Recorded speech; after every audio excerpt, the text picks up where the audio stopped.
BJP में राहुल का डर दिखाई देने लगा है। बीजेपी में राहुल गांधी के नाम मात्र से खौफ है। हालत यह हो गई है कि राहुल के बारे में बात करने में भी बीजेपी नेताओं में डर दिखता है।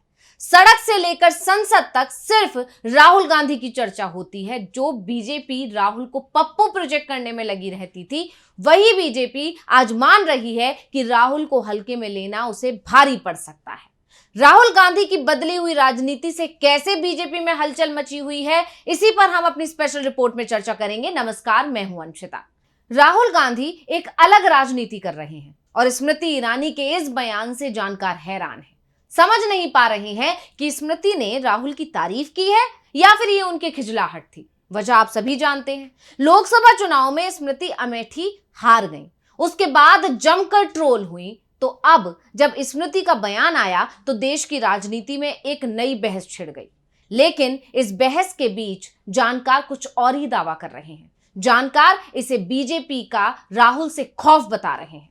जानकारों का दावा है कि बीजेपी अब समझ चुकी है कि राहुल गांधी को घेरना आसान नहीं रहने वाला है। इसका एक उदाहरण ऐसे भी समझिए कि जिस टी शर्ट के सहारे कभी राहुल गांधी को घेरने की कोशिश की गई थी, भारत जोड़ो यात्रा के दौरान राहुल गांधी की टी शर्ट का प्राइस बता बता के उन पर हमले किए गए थे, अब उसी इस टी शर्ट को लेकर स्मृति ईरानी अलग ही बयान दे रही हैं। अब स्मृति ईरानी राहुल की उसी टी शर्ट को उनकी बदली हुई राजनीति से जोड़ रही हैं। ये बता रहा है कि बीजेपी मान चुकी है कि वो राहुल को पप्पू प्रोजेक्ट नहीं कर पाई और वो उसमें फेल हो गई। राहुल गांधी को पप्पू प्रोजेक्ट करने में मीडिया सेल ने, जो बीजेपी की मीडिया सेल ने, उसने करोड़ों रुपए बहाए गए थे, लेकिन वो करोड़ों रुपए अब पानी में बह चुके हैं। ये बात बीजेपी को अच्छी तरह से समझ में आ चुकी है और ये बात हम नहीं कह रहे हैं, बल्कि ये कहना है बीजेपी के दिग्गज नेताओं का, और उनमें से भी एक स्मृति ईरानी का। आगे बढ़ेंगे उससे पहले ये जान लेते हैं कि स्मृति ईरानी ने ऐसा क्या कहा है जिससे देश की राजनीति में भूचाल आ गया है, बीजेपी की परेशानी बाहर निकल कर आ रही है और बीजेपी का डर अब सबके सामने आ गया है। दरअसल स्मृति ईरानी ने कहा कि अब राहुल गांधी की राजनीति बदल गई है। वो एक अलग राजनीति कर रहे हैं। वो चाहे आपको अच्छा लगे या नहीं, लेकिन वो अलग है। ये बात बाकायदा स्मृति ईरानी ने एक कार्यक्रम के दौरान कही है।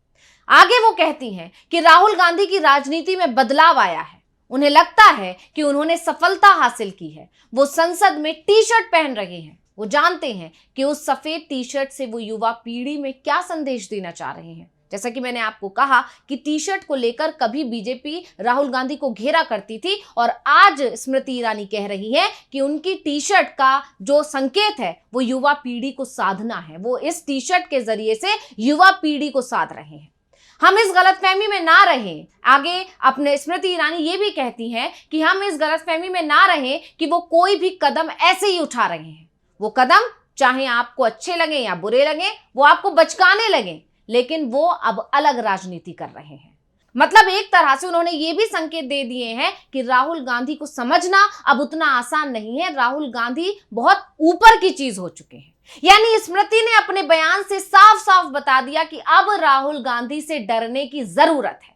उन्होंने भाजपा को सचेत किया कि हम में से कोई भी इस गलतफहमी में ना रहे कि राहुल का कोई भी कदम जो उठ रहा है वो अच्छा है या बुरा है या बचकाना है। स्मृति ईरानी ने एक कार्यक्रम में यह बयान दिया, लेकिन उनके इस बयान के कई मायने अब निकाले जा रहे हैं। कुछ लोगों का तो यहां तक कहना है कि स्मृति ईरानी अपनी हार के बाद से बेहद डरी हुई हैं, क्योंकि वो समझ चुकी हैं कि राहुल गांधी पर हमला करना अब भारी पड़ सकता है और उन्हें तो भारी पड़ ही गया है।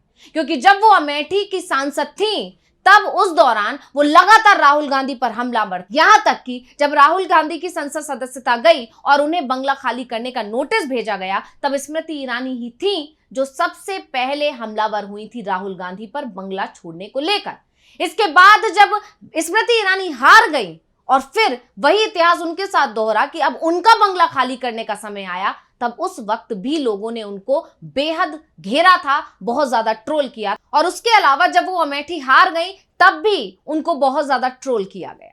यानी एक तरह से ये भी कहें कि पिछले कुछ सालों में, खासकर भारत जोड़ो यात्रा के बाद से, राहुल गांधी की लोकप्रियता दिन ब दिन बढ़ती जा रही है। और अगर बीजेपी अब राहुल पर अटैक करती है या उनके खिलाफ कोई बयान देती है तो फिर उसका नुकसान कांग्रेस को या राहुल गांधी को नहीं होगा, उल्टा बीजेपी को भुगतना पड़ता है।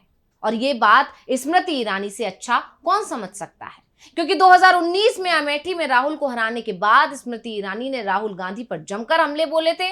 उनकी टी शर्ट, भारत जोड़ो यात्रा, हर मुद्दे पर राहुल को घेरा था। आगे आकर सबसे पहले अगर राहुल के खिलाफ कोई बयान देता था तो वो स्मृति ईरानी होती थी। जो स्थिति आज कंगना रनौत ने कर रखी है, जिस तरह से कंगना रनौत राहुल पर हमलावर रहती हैं, वही हाल स्मृति ईरानी ने कर रखा था। 2019 में राहुल को हराने के बाद स्मृति ईरानी ये मानकर चल रही थी, या ये भी कह सकते हैं अति आत्मविश्वास में थी, कि 2024 में वो अमेठी में वापसी करेंगी। लेकिन राहुल को घेरने का असर यह हुआ कि स्मृति अमेठी हार गई, और सबसे बड़ी बात यह रही कि राहुल ने नहीं बल्कि कांग्रेस के एक नेता ने उन्हें हरा दिया।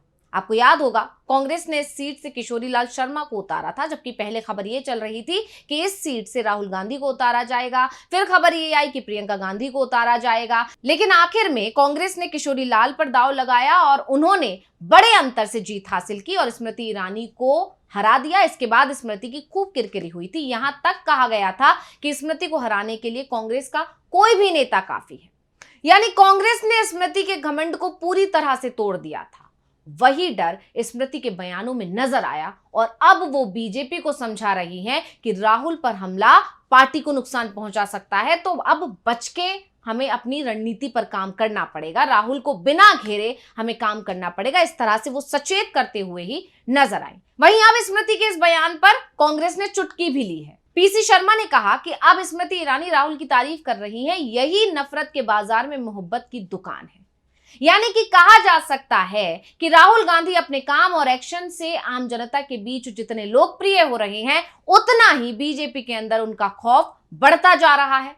लोकसभा चुनाव में बीजेपी को 400 पार की उम्मीद थी, लेकिन राहुल गांधी के नेतृत्व में इंडिया गठबंधन ने बीजेपी की रफ्तार को रोक दिया, और इतना रोका कि बीजेपी बहुमत तक हासिल नहीं कर पाई। और अब संसद में नैतिक रूप से विपक्ष सरकार पर भारी है, और विपक्ष के इस भारीपन से, विपक्ष के इस दबाव में मोदी सरकार लगातार बैकफुट पर बनी हुई है। एक के बाद एक फैसले अपने पलट रही है, नहीं पलट रही है तो उन पर ब्रेक लगा रही है, या किसी भी तरह से बार बार ये निकल कर आ रहा है कि बैसाखियों पर टिकी हुई मोदी सरकार, एनडीए सरकार बेहद डरी हुई है, क्योंकि एक तरफ विपक्ष का दबाव है, दूसरी तरफ उसके अपने सहयोगियों का दबाव है। और ये सब हो सका सिर्फ और सिर्फ राहुल गांधी की बढ़ती लोकप्रियता के चलते, राहुल गांधी के नेतृत्व के चलते। इस तरह का जानकार लगातार दावा कर रहे हैं। वहीं राहुल गांधी लगातार आम जनता के बीच जाकर संपर्क साध रहे हैं, जिसका फायदा उन्हें लोकसभा चुनाव में मिला।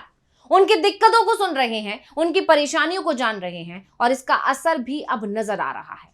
आम जनता का भी भरोसा राहुल गांधी पर बढ़ रहा है। जहां राहुल गांधी नहीं पहुंच पाते हैं, वहां से जनता राहुल गांधी के पास पहुंच जाती है। इस तरह के तमाम वीडियो पिछले दिनों देखने को मिले। जब संसद सत्र चल रहा था, उस दौरान कई लोग राहुल गांधी से मिलने पहुंचे थे और उन्हें रोकने की कोशिश की गई थी, लेकिन राहुल गांधी फिर भी उनसे मिलने पहुंचे। इसके अलावा भी कई वीडियोस ऐसे आते रहते हैं जब राहुल गांधी कभी कैब में सफर करते नजर आते हैं, कभी ट्रक में सफर करते हुए नजर आए, कभी स्कूटी पर बैठे नजर आए, कभी सफाई कर्मियों से मिले, कभी मोची से मिले, कभी किसी और से मिले, कभी कश्मीरियों से मिलते हैं, कभी दिल्ली में रहने वाले मणिपुर के लोगों से मिलते हैं, कभी हाथरस पहुंच जाते हैं, कभी कहीं और पहुंच जाते हैं। तो लगातार राहुल गांधी लोगों से जुड़ रहे हैं, उन्हें जान रहे हैं, इसलिए जनता भी राहुल गांधी के अब करीब आ रही है, और इसीलिए राहुल गांधी पर हमला बीजेपी को नुकसान पहुंचा रहा है।